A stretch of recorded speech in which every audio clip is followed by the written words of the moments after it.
सुअर पालन और मत्स्य पालन की एकीकृत खेती मुख्यतया उत्तर पूर्वी भारत के उन छोटे किसानों के लिए सबसे उपयुक्त है जिनके पास अपना एक छोटा सा तालाब भी है। उत्तर पूर्वी क्षेत्र के कई प्रदेशों के स्थानीय बाजारों में सुअर के मांस और मछली दोनों की लगातार मांग बनी रहती है। सुअर पालन और मत्स्य पालन पर आधारित एकीकृत खेती न केवल छोटे किसानों के लिए बल्कि महिला किसानों के लिए भी उपयुक्त है। ये आय में विविधता लाने, कुल आय बढ़ाने और वित्तीय जोखिम को कम करने का एक प्रभावी और कारगर तरीका है। इस वीडियो में हम सुअर पालन और मत्स्य पालन की इस एकीकृत कृषि प्रणाली की प्रमुख विशेषताओं पर संक्षेप में चर्चा करेंगे। हम व्यय और आय संबंधी पहलुओं पर भी बात करेंगे, इसलिए कृपया इस वीडियो को ध्यानपूर्वक सुनें और यदि आवश्यक हो तो संबंधित नोट्स भी बना लें। सबसे पहले किसान को कम लागत वाला सुअर बाड़ा बनाना होगा। केंद्र और राज्य सरकारों द्वारा चलाई जा रही विभिन्न योजनाओं के तहत सुअर बाड़े के निर्माण के लिए सरकारी सहायता उपलब्ध है। लगभग 3 से 4 वयस्क सुअरों के लिए लगभग 9 वर्ग मीटर या 100 वर्ग फुट का क्षेत्र आवश्यक होगा। बाड़े को 3 भागों में बांटा जा सकता है। मादा सुअरों के लिए प्रजनन क्षेत्र, जो प्रति पशु 16 से 20 वर्ग फुट हो सकता है। दूसरा भाग लगभग 8 से 10 वर्ग फुट का, जो कि बढ़ते हुए या तैयार सुअरों के लिए, और तीसरा भाग लगभग 3 से 5 वर्ग फुट, जो कि सुअर शावकों के लिए है। आइए मत्स्य पालन इकाई और इस एकीकृत कृषि मॉडल के लाभ पहलुओं पर चर्चा करने से पहले सुअर के आश्रय स्थल के बारे में संक्षेप में बात कर लेते हैं। बेहतर वायु संचार के लिए पार्श्व दीवारें 4 से 5 फीट ऊंची होनी चाहिए और छत की कुल ऊंचाई 8 से 10 फीट होनी चाहिए, कुछ इस तरह।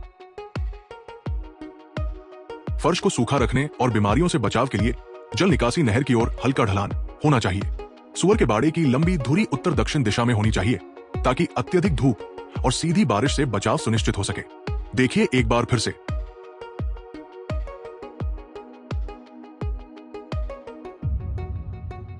सुअर बाड़ा बनाने के लिए बांस और अन्य स्थानीय रूप से उपलब्ध सामग्री का उपयोग किया जा सकता है, जिनका उपयोग अक्सर दीवारों और छतों के लिए किया जाता है। हालांकि किसानों को टिकाऊपन के लिए सीमेंट से प्लास्टर किए गए फर्श बनाने के लिए प्रोत्साहित किया जाता है, जिसके लिए सरकारी योजनाओं से सहायता उपलब्ध है। सुअरों को अफ्रीकी स्वाइन फ्लू और फुट एंड माउथ डिजीज जैसी गंभीर बीमारियों से बचने के लिए नियमित रूप से टीका लगाया जाना चाहिए। सुअर पालकों को कम लागत वाले चारे के बारे में प्रशिक्षण दिया जाता है, जिसे स्थानीय रूप से उपलब्ध सामग्री से बनाया जा सकता है और सुअरों को खिलाया जा सकता है। हम एक अलग वीडियो ट्यूटोरियल में सुअर पालन के उन्नत और वैज्ञानिक तरीके के बारे में और अधिक विस्तार से किसी और वीडियो में बात करेंगे। आइए अब हम इस एकीकृत खेती मॉडल के मत्स्य पालन वाले हिस्से के बारे में संक्षेप में चर्चा करें। तालाब का उचित नवीनीकरण किया जाना चाहिए और उसके पानी का सही तरीके से उपचार किया जाना जरूरी है। इसके लिए सरकारी योजनाओं के तहत सहायता उपलब्ध है। किसान मछली तालाब के नवीनीकरण, फिंगरलिंग और मछली के चारे की आपूर्ति तथा मछली की दवाइयों के लिए वित्तीय सहायता और मार्गदर्शन हेतु स्थानीय मत्स्य पालन विभाग से संपर्क कर सकते हैं। आप लगभग आधे एकड़ के छोटे तालाब में सुअर पालन और मछली पालन का एकीकृत व्यवसाय शुरू कर सकते हैं और सुअर पालन की यूनिट 6 छोटे सुअर शावकों के साथ शुरू कर सकते हैं। समय के साथ आप इस सुअर पालन यूनिट को प्रजनन यूनिट में भी बदल सकते हैं ताकि आप स्थानीय किसानों को छोटे सुअर बेच सके।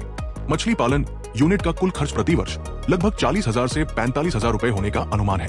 वहीं सुअर पालन यूनिट के संचालन के लिए प्रति यूनिट प्रति वर्ष लगभग 90,000 रुपए के खर्च की आवश्यकता होगी। आप सालाना कुल कितनी धनराशि कमाने की उम्मीद कर सकते हैं? अगर जानवरों को वैज्ञानिक तरीके से सही टीकाकरण और अच्छे चारे के साथ पाला जाए तो आप लगभग 2,30,000 रुपए कमा सकते हैं। मछली पालन यूनिट से सालाना 2 से 2.5 लाख रुपए की कमाई हो सकती है। इसलिए एक अच्छी तरह से मैनेज की गई इंटीग्रेटेड सुअर और मछली पालन यूनिट से, जिसमें 6 छोटे सुअर से आप शुरू किए थे, और अगर आधे एकड़ का भी आपका तालाब हो तो आपके पास 4 से 4.5 लाख रुपए तक कमाने का मौका है। सालाना कुल मुनाफा लगभग 2 लाख रुपए हो सकता है। और ये तो बस पहले वर्ष का लेखा जोखा है, जो कि केवल मात्र 6 सुअर शावकों और आधे एकड़ तालाब वाला इंटीग्रेटेड सिस्टम से। इसके लिए आपको बस गहरी दिलचस्पी, नए वैज्ञानिक तरीके सीखने की इच्छा, विभिन्न स्कीम संबंधित जानकारी के लिए स्थानीय सरकारी विभागों के साथ सही नेटवर्किंग और बिजनेस की बुनियादी बातों की समझ की जरूरत है। तो फिर देर क्यों, आज ही शुरू कीजिए पिगरी और फिशरी का इंटीग्रेटेड कृषि व्यवसाय।